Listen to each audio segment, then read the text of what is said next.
In this problem, it says Diana started a stamp collection. She collected 118 stamps that had been printed in 1850, 83 stamps that had been printed in 1900s, and 4 stamps that had been printed in 1950.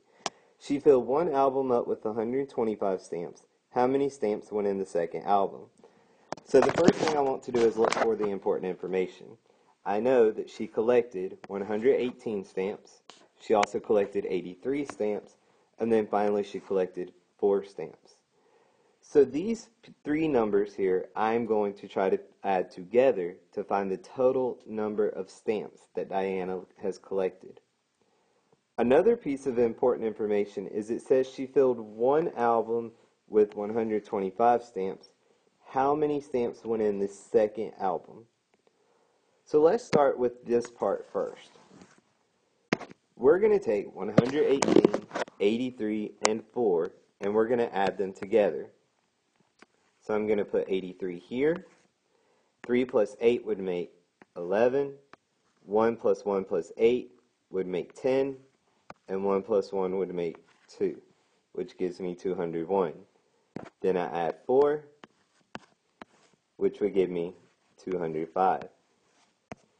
This is how many stamps Diana has now. But I'm not done. The next thing I need to think about is this way. It said that in her first album, she put 125 stamps.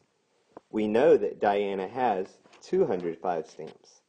We are trying to figure out this mystery variable. So, to do this, I need to find the difference between the largest number and the smallest number. So I'm going to do 205, take away 125. 5 take away 5 would be 0. 0 take away 2 is impossible. So we're going to borrow from the 2, it becomes a 1, and the 0 becomes a 10. 10 take away 2 is 8, and 1 take away 1 is 0. So that leaves me with 80. So that means that this mystery variable is 80. That is how many stamps would go in the second album.